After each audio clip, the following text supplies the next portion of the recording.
सबसे पहला स्टेप जो लेंगे, विजुअल स्टूडियो को बिगिन करेंगे as a right click and run as administrator, ये ज़रूरी रहेगा। तो right click with run as administrator, कि अब डेटाबेस कनेक्शन के लिए विजुअल स्टूडियो को नॉर्मल ओपन की जगह रन एज एडमिनिस्ट्रेटर से ही ओपन करना होगा।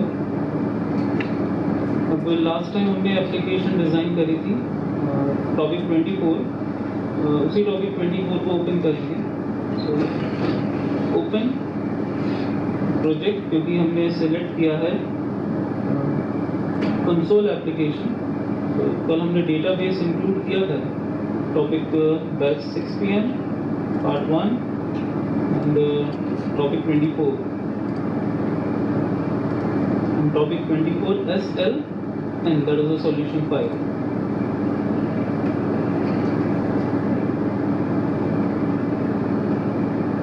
So हमारे पास अवेलेबल है इस वक्त डेटाबेस सॉल्यूशन एक्सप्लोरर पे। हमने कल इंक्लूड किया था बुकशॉप DB, कल हमने इंक्लूड किया था बुकशॉप DB.mdf, इसमें इंक्लूड किया था, कल तो एक भी टेबल इंक्लूड नहीं किया था। आज का टॉपिक भी हमारे पास डेटाबेस में इंक्लूड करते हैं table and tables. Tables include करने के पीछे का पर्पस रहेगा फॉरेन की को लर्न करना, relational database management system. So beginning होगी इसकी सर्वर एक्सप्लोरर से, इसकी बिगिनिंग होगी सर्वर एक्सप्लोरर से। अगर सर्वर एक्सप्लोरर ऑप्शन ना दिखे तो व्यू में जाकर ओपन कर दें सर्वर एक्सप्लोरर। अगर आपको on screen server explorer option नज़र ना आए तो व्यू में जाकर सर्वर एक्सप्लोरर ऑप्शन ओपन कर लीजिएगा। सर्वर एक्सप्लोरर के अंदर डेटा कनेक्शन को एक्सपेंड करिएगा और आपको मिल जाएगा बुकशॉप DB.mdf। कल हम जब प्रिपेयर कर रहे थे 3 क्लासेस, पहली क्लास हमने डिस्कस करी थी SQL कनेक्शन क्लास। सो SQL कनेक्शन क्लास में हमने डिस्कस किया था property connection string, connection string property के बारे में डिस्कशन किया था। इस कनेक्शन स्ट्रिंग प्रॉपर्टी पे हमें इनिशियलाइज करवाना है type of storage and location, and location के साथ साथ सिक्योरिटी। इसका सिक्योरिटी कंस्ट्रेंट क्या होगा, इंटीग्रेटेड सिक्योरिटी का पैटर्न क्या होगा, मेरे लिए 3 चीज़ें दी जाती हैं, 1, 2 एंड 3, ये 3 हमें मेन स्पेसिफिकेशन दे रहे हैं। और कनेक्शन स्ट्रिंग बनाने के लिए हमें एक्सप्लिसिटली कनेक्शन स्ट्रिंग को टाइप करने की ज़रूरत नहीं है अभी। पहला तरीका जो हम लर्न करेंगे कनेक्शन स्ट्रिंग को एक्सेस करने का, उस कनेक्शन स्ट्रिंग को एक्सेस करने के लिए हम अपने नेम स्पेस, जो टॉपिक 24 हमारा नेम स्पेस है, इस नेम स्पेस पे हम एक क्लास बनाएंगे। जैसे program.cs एक क्लास बनी हुई है, वैसे ही एक क्लास बनेगी with a static method. Static method के बारे में आप सभी को पता है, ऐसा मेथड जो क्लास के केवल नाम से एक्सेस होगा। सो टॉपिक 24 में हम एक न्यू क्लास इंक्लूड करेंगे जिसका नाम होगा कनेक्शन स्ट्रिंग। इसका नाम ही होगा connection string, DB connection string, DB for a database. DB connection string नाम से हम एक क्लास इंक्लूड कर रहे हैं। We have a special class called DB connection string और it's a user defined, क्योंकि हम खुद इसे इम्प्लीमेंट कर रहे हैं तो इसको बिल्ट इन क्लास तो कहेंगे नहीं। बिल्ट इन क्लास तब होती है जब उसके लिए कोई फ्रेमवर्क क्लास लाइब्रेरी इंक्लूड की गई होती है, बट ये तो हम खुद इंक्लूड कर रहे हैं DB कनेक्शन स्ट्रिंग। सो ऐड बटन पर क्लिक किया हमने। तो DB कनेक्शन स्ट्रिंग हमारे पास क्लास इम्प्लीमेंट हो चुकी है ऑन टॉपिक 24। इसके अंदर बनेगा स्टैटिक, एक पब्लिक स्ट्रिंग रिटर्न करने वाला function name gate string, DB connection string dot get string के थ्रू हम रिटर्न करेंगे डेटाबेस का पूरा कनेक्शन स्ट्रिंग। गेट स्ट्रिंग के थ्रू हम रिटर्न करेंगे पूरा का पूरा कनेक्शन स्ट्रिंग, जिसमें होंगे 3 इंपॉर्टेंट पैरामीटर्स, जिसमें होंगे डेटाबेस से जुड़ने के 3 इंपॉर्टेंट पैरामीटर्स। और ये तीनों इंपॉर्टेंट पैरामीटर्स कहाँ से एक्सेस होंगे? ये तीनों इंपॉर्टेंट पैरामीटर्स आएंगे सर्वर एक्सप्लोरर के डेटाबेस पे राइट क्लिक करते हुए प्रॉपर्टीज। सर्वर एक्सप्लोरर में जो डेटाबेस हमने इंक्लूड किया था bookshopdb.mdf, bookshopdb.mdf, इस पे राइट क्लिक करते हुए and go to properties, switch to the properties. Clear हुआ आप सबको? प्रॉपर्टीज पर क्लिक करेंगे जिसके थ्रू आपको प्रॉपर्टीज एक्सेस होंगी। इस प्रॉपर्टी के अंदर आपको मिलेगा सबसे पहली और important property called connection string.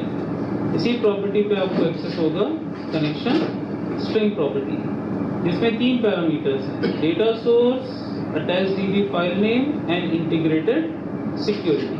चलिए इसे कॉपी करते हैं और डिस्कस करते हैं पहले इसके बारे में। तो यहाँ पर 3 आपको प्रॉपर्टीज अवेलेबल हुई हैं। Data source first property, attach DB file name second property and integrated security third property. Data source बता रहा है it's a local DB version number 11.1। Attach DB file name the entire location, उसकी जो पूरी location है। And integrated security that was true, मतलब इसके साथ होने वाली कनेक्टिविटी सिक्योर्ड रहेगी थ्रू विजुअल स्टूडियो। तो इंटीग्रेटेड सिक्योरिटी है ट्रू।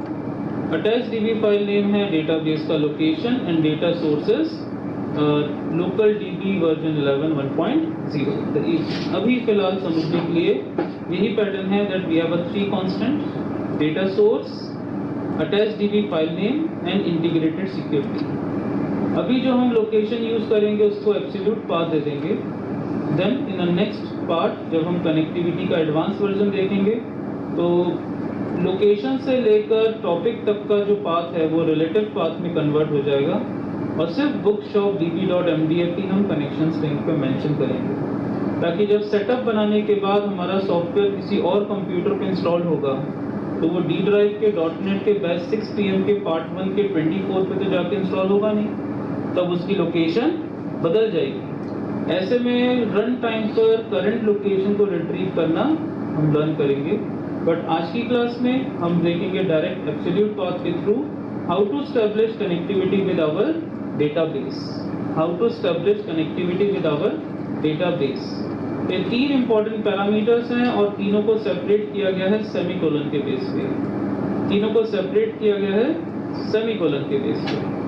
चलिए दोबारा इन सबको एक दूसरे से कनेक्ट करें। तो ये है आपका पूरा कनेक्शन स्ट्रिंग, इसे कॉपी करते हैं और ट्रांसफर करवा देंगे रिटर्न वैल्यू के सामने। इसे ट्रांसफर करेंगे रिटर्न वैल्यू के साथ। Static public string gate string is a user defined function inside a user defined class called dB connection. ये डीबी कनेक्शन भी यूजर डिफाइंड है, पहले से ऐसी कोई भी क्लास नहीं बनी हुई है। हमने कर दिया पेस्ट और इस तरह से अवेलेबल हो गया कनेक्शन स्ट्रिंग विद एरर्स। ये सब इनवैलिड एस्केप सीक्वेंसेस दे रहा है, unrecognised escape sequence, unrecognised escape sequence, unrecognised escape sequence. क्योंकि किसी स्ट्रिंग के अंदर स्लैश को लिखना मतलब एस्केप सीक्वेंस बनाना। किसी स्ट्रिंग के अंदर स्लैश लिखना मीन्स एस्केप सीक्वेंस, तो हमें इसको डबल स्लैश देने होंगे। ऐसे जिसको वो अनरिकॉग्नाइज्ड मान रहा है उसको डबल स्लैश देने होंगे। लेकिन डबल स्लैश देने के बाद भी there is a big problem. Slash B को वो बीप के लिए इंटरप्रेट कर रहा है। It is not a B, it's a slash B. वो उसको बीप साउंड के लिए इंटरप्रेट कर रहा है। अगेन स्लैश बी पे एरर नहीं दिखा रहा था, स्लैश बी पे वो एरर नहीं दिखा रहा है, वो उनको एस्केप सीक्वेंस मान रहा है। जबकि ये तो पाथ है हमारे, इनका स्पेसिफिकेशन हमारे सामने पाथ लेकर आ रहा है। मैंने सारे एस्केप सीक्वेंसेस हटा दिए हैं। इन सब के बजाय in spite of placing a double slash, in spite of placing double slash, हम लोग यूज करेंगे string declarative symbol. We have 2 things, either use string declarative symbol और स्ट्रिंग डॉट फॉर्मेट फंक्शन। या तो स्ट्रिंग डॉट फॉर्मेट फंक्शन का use करें या string declarative symbol जो स्ट्रिंग के तुरंत पहले लगेगा @ साइन, जो स्ट्रिंग के तुरंत पहले लगेगा @ साइन, स्ट्रिंग डिक्लेरेटिव सिंबल। जैसे ही आप किसी भी स्ट्रिंग के सामने @ मतलब स्ट्रिंग डिक्लेरेटिव सिंबल प्लेस कर देते हैं, वो स्ट्रिंग अपने एस्केप सीक्वेंसेस को डिनाई कर देती है, मतलब वो रिकॉग्नाइज नहीं करेगी कि उसके पास कोई एस्केप सीक्वेंस है। ये सब एज अ सिंगल कैरेक्टर से ट्रीट होंगे। Now it is not a slash B, it's a slash and a second character B. ये एस्केप सीक्वेंस नहीं है। स्लैश बी अब कोई एस्केप सीक्वेंस नहीं बचा। Now it's a slash and a separate character called B. फिर वो आप सबको, तो यदि आपकी स्ट्रिंग के अंदर एस्केप सीक्वेंसेस हों लेकिन आपको उनको as a escape sequence treat ना करवाना हो, तो स्ट्रिंग के सामने क्या लगा देंगे? Declarative symbol that was @ sign. तो इस तरह से रिटर्न होगा connection string called get string. इतना स्टेप करने के बाद इसको सेव किया, हम program.cs में वापस आए। कल हमने using framework class library include कर लिया था जो रिक्वायर्ड है फॉर ADO.NET system.data.sql क्लाइंट। अब हम void मेन में जाकर स्टैब्लिश करेंगे बुकशॉप DB के साथ एक कनेक्शन।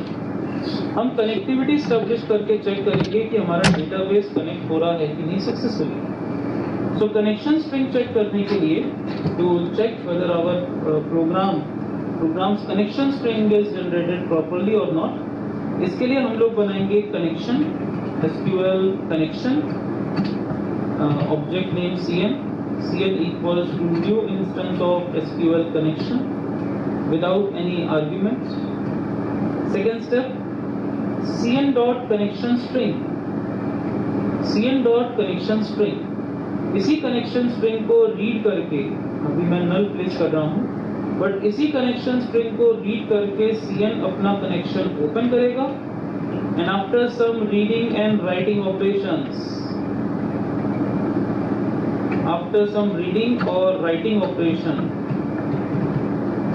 cn इसी कनेक्शन स्ट्रिंग से अपना कनेक्शन क्लोज करवाएगा, क्योंकि ओपन और क्लोज विदाउट आर्ग्यूमेंट यूज होते हैं, उनको कोई भी आर्ग्यूमेंट नहीं दिया जाता है। So without argument, open and close are without argument. So cn dot connection string पे दिया गया आर्ग्यूमेंट सबसे ज्यादा इंपॉर्टेंट होगा फॉर ओपन एंड क्लोज, क्योंकि ओपन उसी स्ट्रिंग के साथ कनेक्टिविटी स्टैब्लिश करेगा जो कनेक्शन स्ट्रिंग के पास है, cn डॉट क्लोज उसी स्ट्रिंग के साथ कनेक्टिविटी क्लोज करेगा जो कनेक्शन स्ट्रिंग के पास है। फिर और कनेक्शन स्ट्रिंग को दिया जाएगा connection string with the help of static method जो है db कनेक्शन स्ट्रिंग के पास, db connection string dot get string. इससे आपको मिल जाएगा डेटाबेस का entire string throughout the program. अब हमें दोबारा कभी भी कनेक्शन स्ट्रिंग को लिखने की या कॉपी करके पेस्ट करने की जरूरत नहीं पड़ेगी। हमने उसे अपने प्रोग्राम के एक special class called db connection string के अंदर as a static method place करवा दिया है फॉर रिटर्न वैल्यू। जब भी हमें कनेक्शन स्ट्रिंग की जरूरत होगी हम कॉल करेंगे गेट स्ट्रिंग मेथड को जो है db कनेक्शन स्ट्रिंग के पास, और हमें हमारे प्रोजेक्ट का कनेक्शन स्ट्रिंग मिल जाएगा। फिर हुआ साथ ही साथ हमने यहाँ पे प्लेस करवा दिया console.writeLine कनेक्टेड, और फिर हमने system.threading.thread कमांड को स्लीप पे भेजा फॉर 3 सेकेंड्स, मतलब 3 सेकंड तक कनेक्टेड रहेगा ये, क्योंकि 3 सेकंड तक प्रोग्राम स्लीपिंग मोड पे जा रहा है। 3 सेकंड के बाद कनेक्शन क्लोज कर दिया जाएगा और हम मैसेज दे देंगे डिसकनेक्टेड। क्लियर हुआ? और 3 सेकंड के बाद मैसेज मिलेगा डिसकनेक्टेड। तो सबसे पहले कनेक्टिविटी होगी स्टैब्लिश, फिर 3 सेकंड तक हमारा डेटा कनेक्टेड रहेगा और आफ्टर 3 सेकंड्स कनेक्टिविटी बंद कर दी जाएगी। इसके बाद हमने दे दिया console.read key and a usual return statement without any value। चलिए टेस्ट करते हैं इस प्रोग्राम को। सबसे पहले करेंगे डिबग। सो डिबगिंग स्टार्ट हुई, इसमें एक भी एरर नहीं है, 0 फेल्ड 1 सक्सीड। एरर दिया क्या है? थोड़ा सिंपल सा प्रोग्राम बना है, सिर्फ कनेक्टिविटी स्टैब्लिश करने का तरीका सीखा है जो कल हमने पीपीटी के थ्रू लर्न किया था। आज उसी का एक प्रैक्टिकल इम्प्लीमेंटेशन हमने व्यू किया है। कल सिर्फ हमने कमांड्स लर्न किए थे, कोई प्रोग्राम लर्न नहीं किया था। आज हमने उसका इम्प्लीमेंटेशन व्यू किया है। चलिए स्टार्ट करते हैं debug and the start debugging shortcut F5। So it's a mirror, वो लाइन दिखा रहा है कनेक्टेड, वो कनेक्टिविटी का टाइम था। And after 3 seconds disconnected. बहुत देर तक कनेक्टेड आ नहीं था, मुझे लगा शायद कुछ कनेक्टिविटी का इशू है। चलिए फिर से स्टार्ट करते हैं, स्टार्ट डिबगिंग। अब थोड़ा फास्ट चलेगा क्योंकि उसका इम्प्लीमेंटेशन रैम पे आ चुका था। Disconnected, enter, again start. सो कनेक्टेड, आफ्टर 3 सेकेंड्स फिर डिस्कनेक्ट हो जाएगा। क्लियर हो गया आप सबको? तो ये कनेक्टिविटी कितने सेकेंड्स तक रही? 3 सेकेंड। वेल ऐसा हम डिफाइन कर सकते हैं कि कितने सेकेंड्स तक रखती है, बट हमारा मेन ऑब्जेक्टिव रहेगा जब तक रीडिंग या राइटिंग डेटाबेस के साथ हो रही है तब तक हमारा सॉफ्टवेयर, हमारा कंसोल एप्लीकेशन हमारे डेटाबेस रिसोर्स के साथ कनेक्टेड रहेगा। क्लियर हुआ? ये तो पहला तरीका रहा, हाउ टू एस्टैब्लिश कनेक्टिविटी, इसे बाद में नोट करेंगे।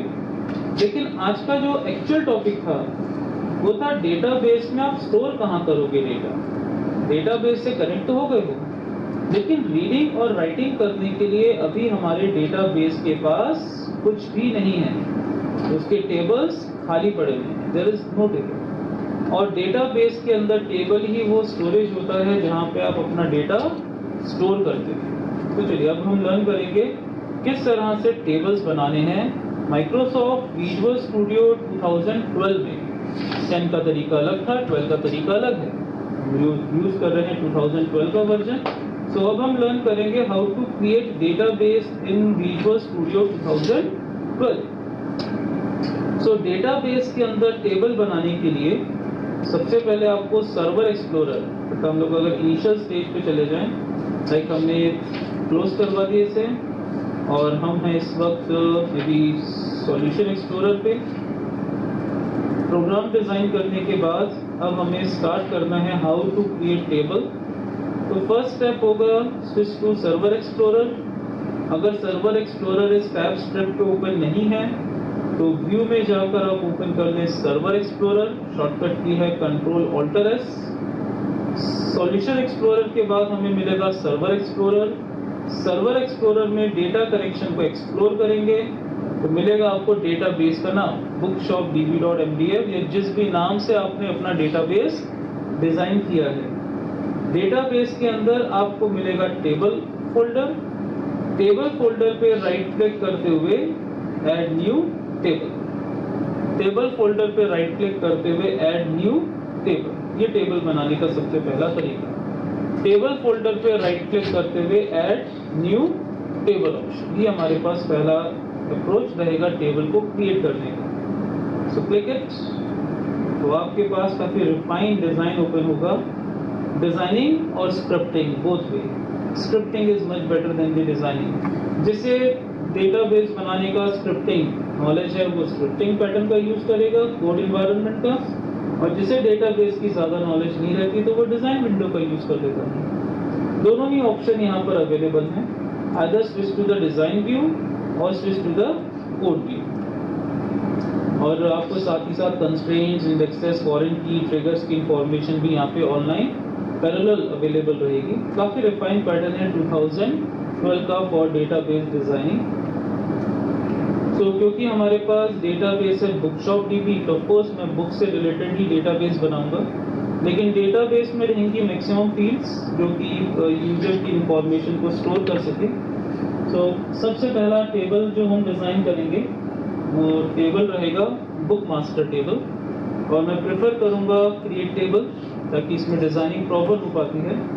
तो क्रिएट टेबल और dbo.table हटा सकते हैं और लिख देंगे बुक मास्टर। बुक मास्टर, सो क्रिएट टेबल बुक मास्टर। एक टेबल क्रिएट करिए जिसका नाम है बुक मास्टर। इनिशियल सबसे पहले वो प्राइमरी की इंक्लूड करके देता है, हम शुरू से ही जानते हैं माइक्रोसॉफ्ट विजुअल स्टूडियो फाउंडेशन बना के देता है। अब यहाँ पे भी फाउंडेशन बना हुआ है, क्रिएट टेबल और पहला प्राइमरी की बनाने का तरीका लिखा हुआ था। सो फाउंडेशन हमेशा विजुअल स्टूडियो डिजाइन करके देगा, कभी स्क्रैच मोड नहीं देगा कि आप शुरुआत से बिगिन करो, हमेशा कुछ ना कुछ अप्रोच हमें बना के दे ही देता है।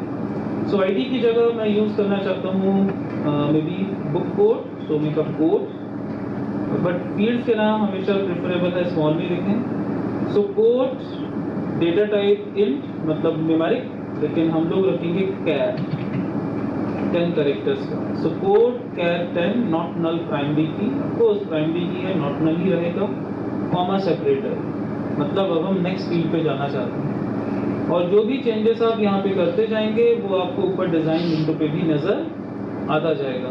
मैंने लिखा कैर 10 तो अपने आप उसने डेटा टाइप ले लिया है कैर विद साइज 10, और कैर का मतलब हमने पिछली क्लास में समझा था फिक्स लेंथ। कैर का मतलब था फिक्स लेंथ डेटा, वैर कैर अलग रहेगा, कोड कभी भी वैर कैर नहीं रहेगा, फिक्स लेंथ ही रहेगा।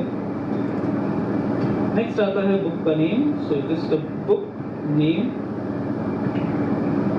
स्पेस, डेटा टाइप होगा varchar, size near around 50, not null. Not null मतलब जब भी रिकॉर्ड इंसर्ट होगा, जब भी इंसर्ट क्वेरी एग्जीक्यूट होगी, बुक का नेम आना जरूरी है, कोड आना जरूरी है। नॉट नल एक कंस्ट्रेंट है, अपने आप में प्रॉपर्टी है जो कि स्पेसिफिक है फॉर इंसर्ट एंड अपडेट, कि यदि आप इंसर्ट क्वेरी जनरेट करवा रहे हैं तो उसमें बुक नेम का आना जरूरी होगा, क्योंकि आपने उसको बना दिया है नॉट नल, मतलब वो एम्प्टी नहीं रह सकता। Then we have a book author, we have a book author, type होगा वैरकेर, साइज होगा 50 एंड नॉट नल। बुक के ऑथर्स का भी नाम स्पेसिफिक होगा, आप इसका साइज बढ़ा सकते हैं। कई बार किसी बुक के लिए कई ऑथर्स होते हैं, 3-4 ऑथर्स के नाम बुक के कोड पे रिटर्न रहते हैं। सो पहला लिखा है बुक नेम, सेकंड लिखा है बुक ऑथर, थर्ड हम लोग यूज करेंगे, मतलब फोर्थ फील्ड यूज करेंगे बुक प्राइस। बुक प्राइस को आप यूज करोगे न्यूमेरिक, साइज होगा मे बी 5 कैरेक्टर्स, 5 डिजिट्स का। प्रिसीशन देना चाहते हैं तो मिक्स 7,5, कल हमने डिस्कस किया था कि पहला पार्ट होता है टोटल नंबर ऑफ लेंथ, और उसमें से 7 में से 2 होंगे उसके प्रिसीशंस, क्लियर, उसके प्रिसीशन डेसिमल्स। तो अगर आपको लगता है कि प्राइस जो है वो प्रिसीशन मोड पे आएगी तो पुट 7,2, अदरवाइज यूज 5 ओनली अगर न्यूमेरिक आना है। ये नॉट नल हम नहीं रख रहे हैं, हम इसे नॉट नल नहीं लिखेंगे। हो सकता है बुक का प्राइस अभी डिसाइडेड नहीं है, मतलब कि शॉप ओनर उसको कितने में बेचेगा, एमआरपी लिखा होगा बुक में, बट हो सकता है स्पेसिफिक ना हो। तो रिकॉर्ड इंसर्ट करते वक्त अगर ऑथर चाहे, मतलब बुक कीपर चाहे, तो बुक प्राइस को एम्प्टी रख सकता है। तो इसके लिए हमने बुक प्राइस के सामने क्या नहीं लिखा है, नॉट नल नहीं लिखा है। इसके बाद हमारे पास आएगा बुक क्वांटिटी, कितनी बुक क्वांटिटी चाहिए, मतलब कितनी क्वांटिटी अभी अवेलेबल है, known as stock, book stock, inventory, कितना बुक स्टॉक अभी अवेलेबल है, कितनी क्वांटिटी हमारे बुक स्टोर पे अवेलेबल है फॉर स्पेसिफिक बुक, और जैसे जैसे सेल होगी बुक स्टॉक माइनस होता जाएगा। सो बुक स्टॉक के पास क्वांटिटी कितनी है, ये भी न्यूमेरिक टाइप है। सो ये भी टाइप है न्यूमेरिक, मैक्सिमम 3, ये डेसिमल पे नहीं रहेगा, कोई आधी अधूरी बुक तो होगी नहीं कि 3,1। So that was just a 3, 100, 200, 300 books होंगी, तो 3 डेसिमल्स सफिशिएंट है फॉर बुक स्टॉक। और इस तरह से लास्ट कॉलम था ये, लास्ट कॉलम के बाद कॉमा नहीं लगेगा, क्लियर, लास्ट कॉलम है उस पर कॉमा नहीं आएगा। प्राइमरी की है हमारा कोड, रिमेनिंग बुक्स हैं कोड, मतलब book name, author, price and stock. So book master इस तरह से पहला टेबल अभी हमारा क्रिएट हुआ नहीं है, अभी सिर्फ डिजाइन हुआ है, अभी ये टेबल बना नहीं है, अभी केवल इसका डिजाइन लिख दिया गया है। और ऊपर डिजाइन विंडो भी इसी के पैरेलल बनते जा रहा था। अलाउ नल्स पे 2 अनचेक्ड हैं, अलाउ नल्स मतलब वो एम्प्टी रह सकते हैं। तो बुक प्राइस चेक्ड है और बुक स्टॉक चेक्ड है, हमने उनके सामने नॉट नल नहीं लिखा है, जबकि कोड नेम और ऑथर में हमने नल लिखा था, नॉट नल स्पेसिफाई किया था, इसी वजह से 3 अनचेक्ड हैं।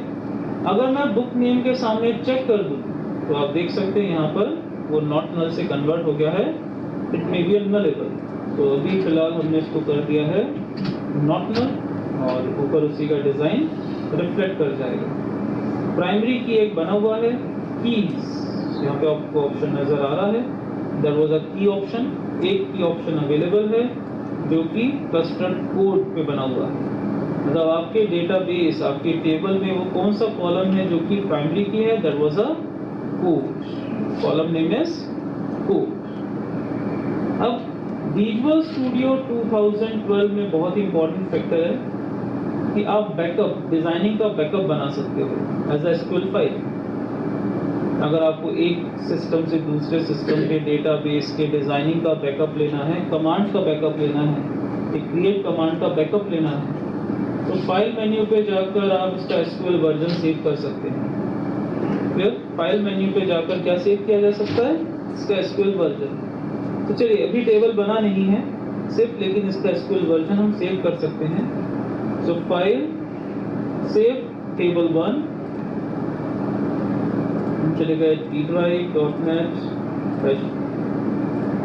6pm पार्ट 1, और हमने यहाँ पे एक फोल्डर बना दिया है db backup,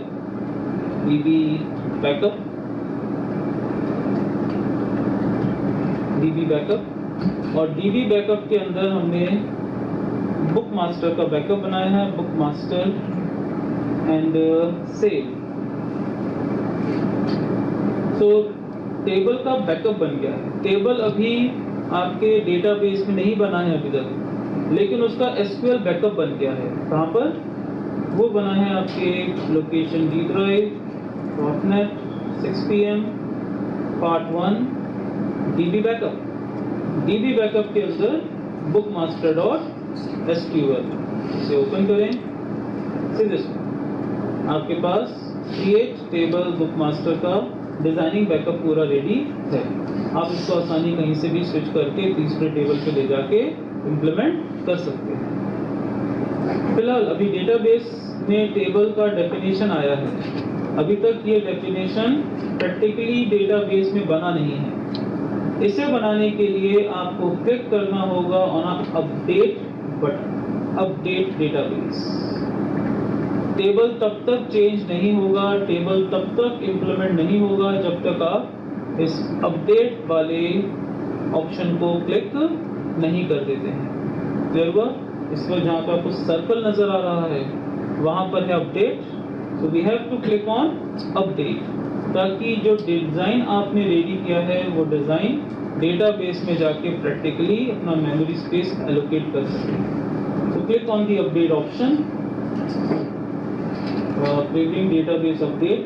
so action 1, book master table बनाना है and update database। so all done, अब ये database बन चुका है। क्लियर हुआ सबको? से हमने क्लोज किया, डेटाबेस का डिजाइनिंग भी क्लोज किया, बैकअप बन ही चुका था ऑलरेडी हमारे पास। हम जाते हैं सर्वर एक्सप्लोरर पे। सर्वर एक्सप्लोरर के पास tables empty. Now right click on table and make refresh. सीधे टेबल के अंदर कौन आ चुका है, बुक मास्टर। एक्सप्लोर किया तो हमारे पास आ गया code, name, author, price and book stock. आप किसी को भी राइट क्लिक करके उसकी प्रॉपर्टीज जज कर सकते हैं। लाइक नेम को राइट क्लिक किया इन प्रॉपर्टीज तो पता चल जाएगा डेटा टाइप है varchar, आइडेंटिटी फॉल्स, मतलब ये प्राइमरी की नहीं है, लेंथ 50 का है। क्लियर हुआ आप सबको? नलेबल नहीं, नल नहीं रह सकता, मेक इट फॉल्स, वो फॉल्स हुआ पड़ा है, हमें इसको फॉल्स ही रखना है, ये नलेबल नहीं है। मतलब जब रिकॉर्ड इंसर्ट होगा तो डेटाबेस में इसका आना जरूरी होगा जब इंसर्ट क्वेरी एग्जीक्यूट होगा। क्लियर हुआ? सो ये है property option of your design. Next option आता है हमारे पास, अब एक नया टेबल बनेगा। नेक्स्ट टेबल, एक टेबल तो हमने बनाया है बुक मास्टर, अब बनाना है सेल्स मास्टर, जहां पर हम बुक को सेल करने के लिए फॉरेन की को जनरेट करेंगे। सो हमारे पास आ चुका था बुक मास्टर, अब नेक्स्ट टेबल बनना है हमारे पास सेल्स मास्टर। तो एक बना है हमारे पास टेबल बुक मास्टर, जिसका प्राइमरी की है कोड, जिसका प्राइमरी की है कोड। नेक्स्ट बनना है सेल्स मास्टर, जिसका प्राइमरी होगा रिसिप्ट आईडी। हम जिसका प्राइमरी की रखेंगे रिसिप्ट आईडी, लेकिन इसमें बी कोड भी होगा। बी कोड मतलब बुक कोड। कि इस रिसिप्ट के अंतर्गत कौन सा बुक बेचा गया है। एक रिसिप्ट में एक बुक को ही बेचने का अभी हम डिजाइन बनाएंगे, क्योंकि वैसे भी कंसोल प्रोग्रामिंग है। जब वेबसाइट मतलब ASP आएगा तब मल्टीपल बुक्स का पैटर्न रखेंगे। एक रिसिप्ट पे अगर एक बुक की बिकनी है तो हम रखेंगे receipt ID, that is the primary key. Book code is going to be the reference key. Book code क्या बनेगा? रेफरेंस की बनाएंगे। अब रेफरेंस की बनाने के पीछे का ऑब्जेक्टिव यह है कि केवल वही बुक्स बेची जा सकती हैं जो ऑलरेडी बुक मास्टर में हैं। अगर कोई ऐसा कोड सेल्स मास्टर में लिखा जाता है जो कोड बुक मास्टर में नहीं है तो ऐसा रिकॉर्ड इंसर्ट ना होकर। रेफरेंस की, फॉरेन की क्या होती है सब आपको पता है। That is a relational database management system का की इम्प्लीमेंटेशन, ताकि दो टेबल के बीच में जॉइंट्स क्वेरी को इम्प्लीमेंट करने के लिए हम लोग लिंक्स स्टैब्लिश कर सकें। कि सेल्स मास्टर में वही बुक के रिकॉर्ड्स आएंगे जो ऑलरेडी एग्जिस्ट कर रहे हैं इनसाइड बुक मास्टर। तो B code is going to be a foreign key, और कोड ऑलरेडी आपका प्राइमरी की पहले से बना ही हुआ है। इसके अलावा हम इस टेबल में एक्स्ट्रा फील्ड रखेंगे date, as date, sales date, किस दिन ये सेल हुआ है और कितनी क्वांटिटी परचेज की गई है। इस पर्टिकुलर पैटर्न में कितनी क्वांटिटी परचेज की गई है। बुक मास्टर में एक फील्ड है जिसका नाम है बुक प्राइस। सेल्स मास्टर में हम अमाउंट फील्ड नहीं रखेंगे। अमाउंट फील्ड को नहीं रखा जाएगा एज पर दी नॉर्मलाइजेशन फॉर्म 3 NF3। आप सबने नॉर्मलाइजेशन सीखा होगा। एज पर दी NF3 रूल्स कैलकुलेटेड फील्ड को कभी भी डेटाबेस में नहीं रखा जाता है। Whenever it is required to retrieve the total amount paid by the customer, customer ने इस रिसिप्ट में कितना अमाउंट पे किया है तो जॉइंट क्वेरी बनाएंगे, क्वांटिटी और बुक की प्राइस को मल्टीप्लाई कर देंगे।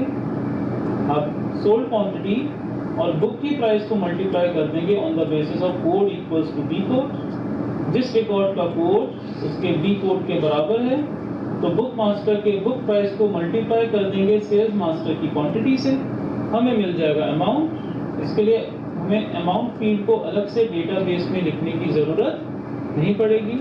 एग्जांपल, अगर हमें अमाउंट रिट्रीव करना है तो हम लिख देंगे select QTY into book price as amount. Select QTY into book price, quantity into book price को मल्टीप्लाई करो, क्वांटिटी और बुक प्राइस को मल्टीप्लाई करो as book amount as amount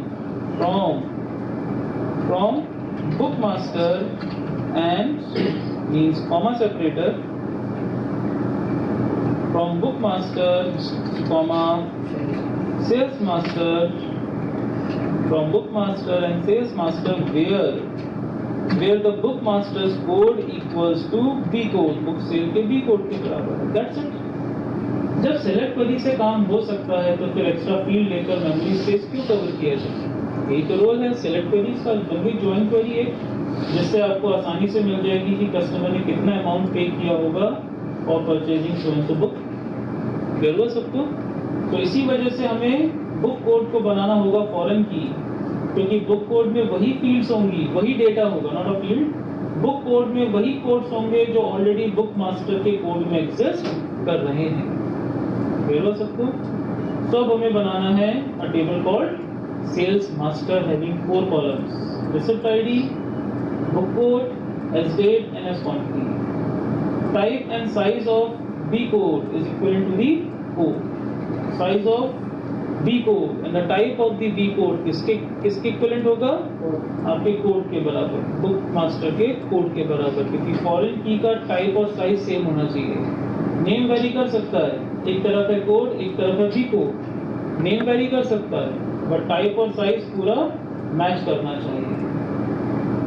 so second table को बनाने के लिए विजुअल स्टूडियो के अगेन सर्वर एक्सप्लोरर पे जाएंगे। सर्वर एक्सप्लोरर पे जाने के बाद बुक मास्टर पे राइट क्लिक करेंगे और सिलेक्ट कर लेंगे ऐड न्यू टेबल। पहले ऑप्शंस नहीं थे ऐड ट्रिगर, पहले ऑप्शन नहीं आ रहा था ओपन डेटाबेस डेफिनेशन, क्योंकि तब तक एक भी टेबल नहीं था। अब टेबल्स जुड़ गए हैं तो ऑप्शंस की लिस्ट भी इंक्रीज हो गई है। फिलहाल टेबल पे right click add new table. So हम इंक्लूड करेंगे अब table called sales master. Sales master इसको ओपन किया, थोड़ा सा साइज इंक्रीज किया क्योंकि हम डिजाइन पे नहीं, हम लिखने पे वर्क करेंगे कोड व्यू पर। सेल्स मास्टर पहला है receipt ID, RECID of course primary key होगा एज अ कैर 5 कैरेक्टर्स का, क्योंकि कोई न्यूमेरिक फील्ड थोड़ी होती है, आप 2-3 रिसिप्ट पे कोई कैलकुलेशन थोड़ी करते हो, सबकी कीज हमेशा कैर होती है mostly. So receipt ID for char 5 not null primary key होगा exactly, comma separator, put a V code as a char 10, V code जो फॉरेन की बनने वाला है, बट अभी नहीं, हम टेबल लेवल पे बनाएंगे उसे। Then we have a sales date, data type date, as date और data type होगा date, format होगा MMDDYY, month, day and year, comma separator, SQTY, S for sales quantity, SQTY मैंने डिस्कशन के वक्त केवल QTY लिखा था तो मैं इसको S कर रहा हूँ तो मल्टीप्लाई भी होगा S के साथ, sales quantity into book price as amount। So same SQTY as a numeric and maximum 3. Now put comma separator. ये तो बन गई 4 फील्ड, अब बारी आनी है फॉरेन की बनाने की। So write a definition called foreign key. So put foreign key, capital में लिखना जरूरी नहीं है बट हाईलाइट हो जाता है, लाइक प्राइमरी की हाईलाइट हो जाता है, उसी तरह से हम फॉरेन की लिख रहे हैं। फॉरेन की किसे बनाना है? Field name, there is a V code, current table field name, current table के वी कोड को फॉरेन की बनना है। रेफरेंसेस, किस टेबल को रेफरेंस करते हुए? बुक मास्टर को रेफरेंस करते हुए। उसके किस प्राइमरी की को रेफरेंस करना है? Of course that is the code. किस की को रेफरेंस करना है? कोड को रेफरेंस करना। So this is a way to create a foreign key. और आप देख सकते हैं लेफ्ट कॉर्नर राइट कॉर्नर पे फॉरेन की जुड़ चुका है for a book master code. हमारे टेबल में एक फॉरेन की बन चुका है जो बुक मास्टर के कोड को रेफरेंस करने वाला है। देखो आप सबको, इस तरह से ये टेबल फॉरेन की और प्राइमरी की दोनों के साथ है। It's a strong table. ऐसा नहीं कि फॉरेन की है तो ये वीक टेबल है। वीक टेबल तब होता है जब यहाँ पे कोई प्राइमरी की नहीं होगा। Still it's a strong table. आप सबने पढ़ा होगा strong entity and weak entity. Strong entity जिसके पास प्राइमरी की होता है ऑलवेज स्ट्रॉन्ग एंटिटी, बट जिसके पास प्राइमरी नहीं है तब वो बनता है week entity set. So sales master strong है क्योंकि उसके पास है प्राइमरी की, रिसिप्ट आईडी। तो इसका भी डिस्क्रिप्शन सेव एज कर लेते हैं। So file with save as, same location, database backup book master का बना हुआ था, सेल्स मास्टर भी आ गया, तो इससे हमारे बैकअप्स भी बन गए हैं। डेफिनेशन का बैकअप रेडी है, एक बार विजिट कर लेते हैं बैकअप को। सो बैकअप बन चुका है successfully. Part 1 database backup. So this one book master हमारे पास बना हुआ है, बुक मास्टर का डिस्क्रिप्शन है, सेल्स मास्टर का भी डिस्क्रिप्शन आ चुका है, तो द फॉरेन की रेफरेंसेस सो एंड सो। और बनाने के लिए कहाँ पर क्लिक करेंगे?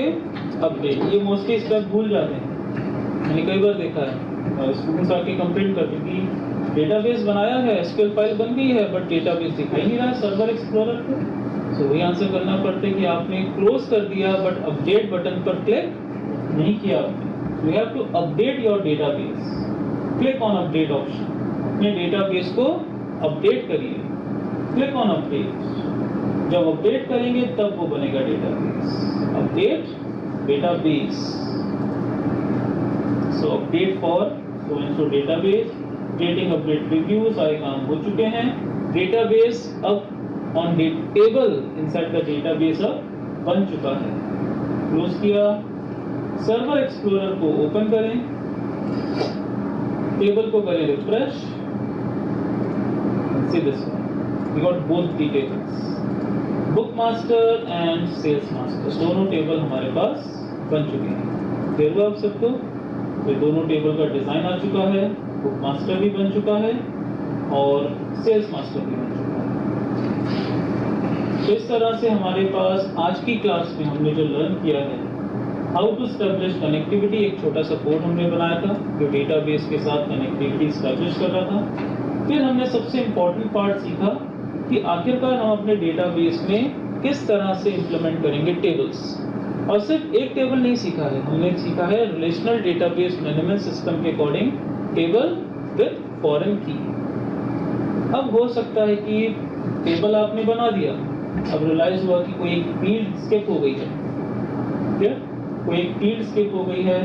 लाइक आप यहाँ पे सेल्स मास्टर में स्टोर करना चाहते थे कस्टमर का नेम और कॉन्टेक्ट नंबर, कि इन फ्यूचर अगर कोई बुक आती है या जो कस्टमर ने बुक परचेज करी है इसी से रिलेटेड उसका कोई नया अपडेट आता है तो कस्टमर को इन्फॉर्म कर सकें।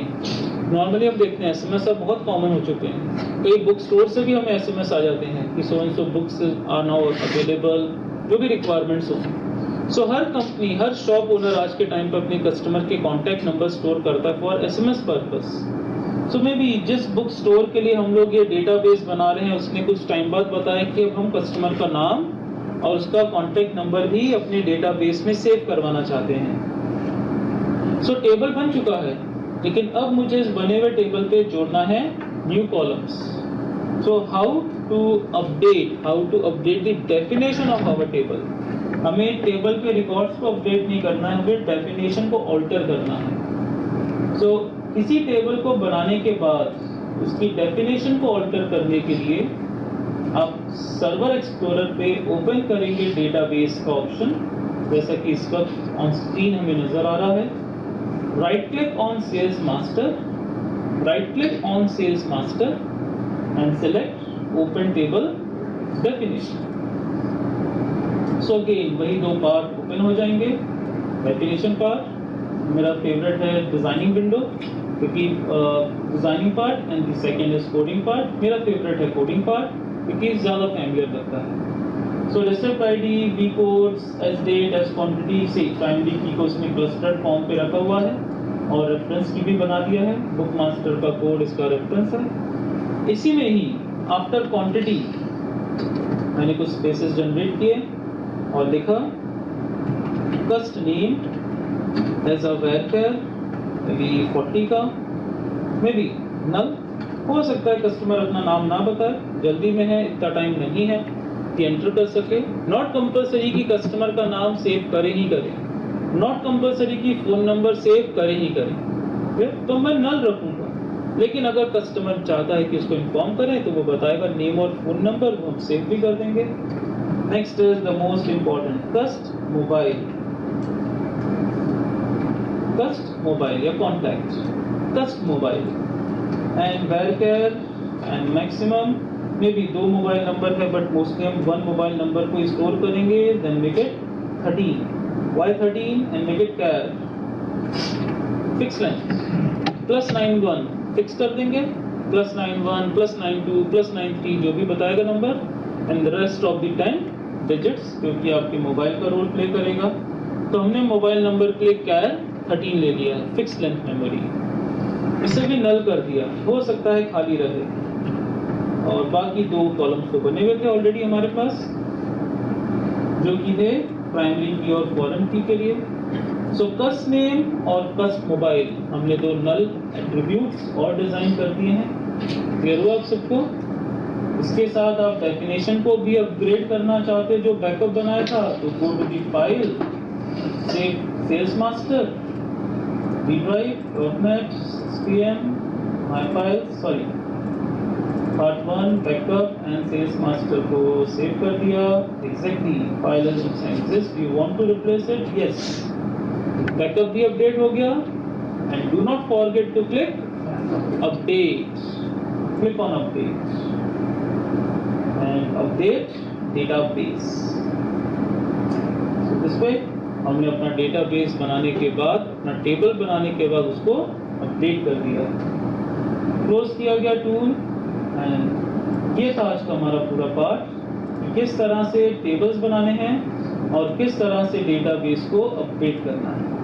तो कस्ट नेम एंड कस्ट मोबाइल भी 2 कॉलम्स जुड़ चुके हैं। आप सभी को क्लियर हुआ?